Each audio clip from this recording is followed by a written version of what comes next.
14 months of receipts, transfers, screenshots, photographs, every lie, chronological order. He looked at it, then at her. Then at me. And for 1 second, he looked more confused than guilty. That 1 second told me everything. Here is what nobody tells you about being deceived by someone who called himself your partner. The worst part is never finding out. The worst part is looking back at everything you carried for him and realizing that he was standing on your back the entire time, canned, smiling like he had earned it. By the time Jake walked through that door on a Sunday afternoon, thinking he was coming home from golf, everything was already done. He just did not know it yet. My name is Lauren, 34 years old, Dallas, Texas, Oak Cliff, South Side, born and raised. I work in operations strategy, have for 8 years. I am the kind of woman who identifies the problem before anyone else admits it exists. That quality kept my marriage alive longer than it deserved. It also ended it exactly on my terms. Jake and I met at a corporate event in downtown Dallas in the spring of 2018. Easy smile, good with a room. The kind of man who remembered your drink order and made you feel like that said something about his character. It did mean something, just not what I thought. We got married in October 2019 off Riverfront Boulevard. 60 people, string lights. His grandmother danced until the staff started stacking chairs. I thought, guys, this is exactly right. I did not know I had been choosing alone. The entire time. The first 3 years, I ran everything. Bills, taxes, insurance, travel, grocery orders, the cleaning service, every invisible thing that makes a life function. Jake used to joke that I was the CEO of our marriage. I laughed every single time. I understand now it was never a joke. He was telling me exactly what I was to him. Useful, reliable, permanent. What he never counted on was that the same woman managing everything would eventually manage her way right out of his life. And then one Wednesday in February, everything shifted. Almost invisible, almost nothing. A hotel charge on our joint card. Boutique place in Uptown. $412 on a Tuesday night. He told me he was at a client dinner in Addison. I asked him the next morning. He barely looked up. Wrong card. Client lunch. I'll fix it. Too fast, too smooth, too practiced. That was not the worst part. I let it go. Then a jewelry charge. Then rideshares to neighborhoods he never mentioned. Then a dinner receipt for 2 on a night he said he ate at his desk. Nothing dramatic on its own. That was exactly the problem. There was one Thursday night in March, 11:34 p.m. I checked his location. He was not at the office. He was at a loft building off Commerce Street I had never once heard him mention. I remember staring at that blue dot until my phone screen dimmed. There was a half-drunk glass of water on my nightstand I had poured an hour earlier. I did not drink it. I did not move. I just sat in the dark and let my body understand what my brain was still negotiating with. The next morning, he kissed my forehead, poured coffee into my mug. Said the meeting had been brutal. Something in me went completely still. Not angry, still. The specific stillness of a woman who has just made a decision she will not take back. I did not confront him. I made a plan. Monday, I hired a private investigator. Wednesday, I had photographs. Jake walking into a wine bar in Deep Ellum with another woman. Jake carrying groceries into that loft building like he belonged there. I felt nothing dramatic when I saw them. Just cold, focused, exact. The investigator gave me her name, Megan Brooks. I found her Instagram expecting someone smug. Instead, I found photos of Jake everywhere. Dinner dates, weekend trips, and under one photo, the caption that changed everything. So proud of this man for rebuilding after divorce. Divorce! He told her he was divorced. He had made me the villain in her version of the story without her knowing I existed. I opened Instagram and typed, "Hi Megan, my name is Lauren Hayes.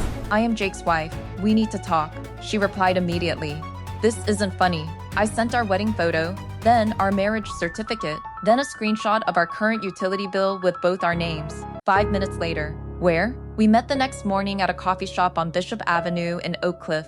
She looked nothing like what I had prepared for. No makeup, red eyes, oversized hoodie, exhausted, not guilty. She sat down and said, "Tell me everything." So I did. 6 years married, shared home, shared money, no separation, no divorce. Just a man running 2 lives, counting on 2 women to never compare notes. She listened, then told me her side. 14 months together. He told her I was His bitter ex-wife who could not let go. Classic. Cheating men never write new material. Then, Megan told me the thing that reframed everything. She had been paying for things too. Weekend trips, dinners, half the deposit on a studio he said he needed for consulting work, a laptop, months of financial help while he got back on his feet after a divorce that never happened. We stared at each other. Then she said, "Oh my God, we are both financing him." And just like that, this stopped being a betrayal story. It became a fraud case. Stability from me, admiration from her, money from both. By the time we left that coffee shop, we had exchanged numbers, opened a shared folder, And agreed on one thing.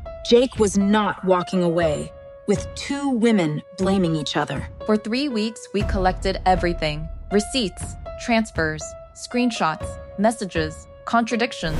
Every lie lined up against another lie so precisely it looked like an audit. My divorce lawyer, Nina Ross, McKinney Avenue office, called it one of the cleanest paper trails she had seen in 14 years. Megan hired her own attorney. Jake had convinced her to fund that consulting studio, but registered everything in his name. Her lawyer became very interested in misrepresentation and financial recovery. Jake had no idea. I folded his shirts, smiled through dinner, nodded when he complained about work.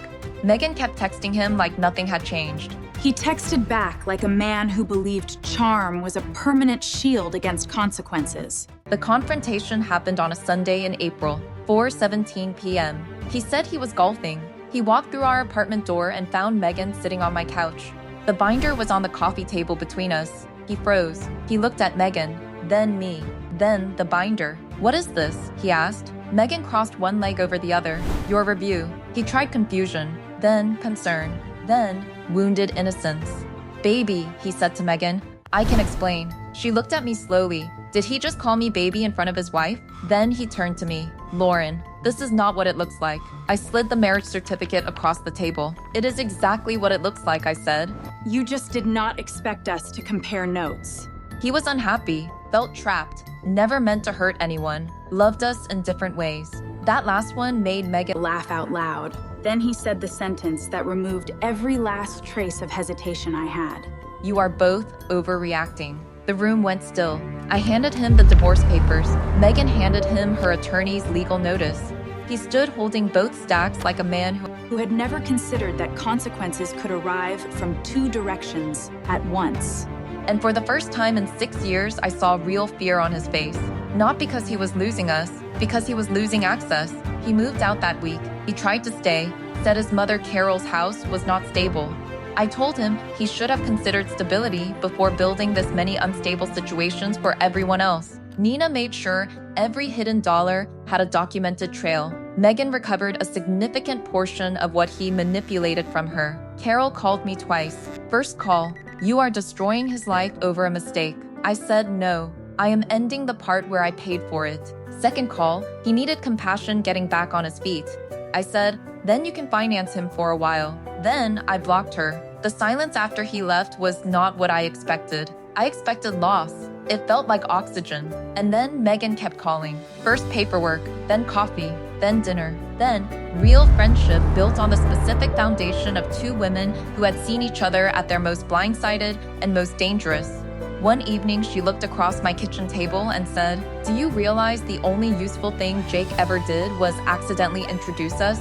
I laughed until I cried. 3 months later, we started talking about business. She had branding and event styling experience. I had operations strategy and the execution discipline that develops in a woman who carried too much for too long. We both understood reinvention from the inside. We signed a lease on a studio off Jefferson Boulevard in Dallas. We launched a branding and events firm for women-led companies. Within a year, we were profitable. Within 2 years, we had a waiting list. The first thing we framed in our office was not an award. It was a screenshot of Megan's old caption. "So proud of this man for rebuilding after divorce." Underneath it in gold letters, one word changed. "So proud of these women for rebuilding after deception." Last I heard, Jake is still at Carol's house. He tells people we turned him into the villain. We did not turn him into anything. He built that himself. We just stopped funding it. He lost 2 women. We built a company. He went back to his mother. She became my partner, and I became exactly the woman he never saw coming. If you are in your quiet period right now, pretend, still performing normal while you build. What comes next to path? You are not stuck. You are preparing. Tell me in the comments, beginning, middle, or the other side. This comment section is full of women at every stage. None of you are alone in it. Send this to someone who needs to know that today.